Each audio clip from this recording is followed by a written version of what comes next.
Hello everyone, ఈరోజు చేద్దాం కరివేపాకు నిల్వ పచ్చడి. దీనికోసం ఆయిల్ వేసుకొని పెద్ద టేబుల్ స్పూన్తో ఆవాలు, జీలకర్ర, ధనియాలు ఇవన్నీ కూడా చిటపటలాడిన తర్వాత మాత్రమే మనం మెంతులు కూడా వేసుకొని ఫ్రై చేసుకోవాలి.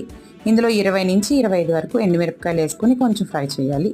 కరివేపాకు బాగా క్లీన్ చేసుకొని కడుక్కొని తడి లేకుండా చూసుకొని చూపించిన విధంగా ఇలా కలర్ చేంజ్ అయినంత వరకు ఫ్రై చేసి పక్కన పెట్టుకోవాలి.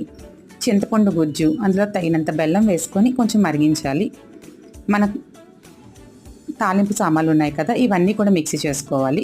ఇది మిక్సీ అయిన తర్వాత అందులో కరివేపాకు, ఎల్లుల్లిపాయలు వేసి మరొకసారి మిక్సీ చేసుకొని మనం రెడీ పెట్టుకున్న ఈ బెల్లం మిశ్రమాన్ని అంతా కూడా బాగా కలపాలి. ఇందులో వేసుకొని తాలింపు కోసం మనం ధనియాలు, జీలకర్ర, మినపప్పు, శనగపప్పు, ఎండుమిరపకాయలు, కొంచెం ఇంగువ వేసుకొని మొత్తం మనం తయారు చేసి పెట్టుకున్న కరివేపాకు మిశ్రాన్ని వేసుకొని బాగా కలుపుకోవాలి.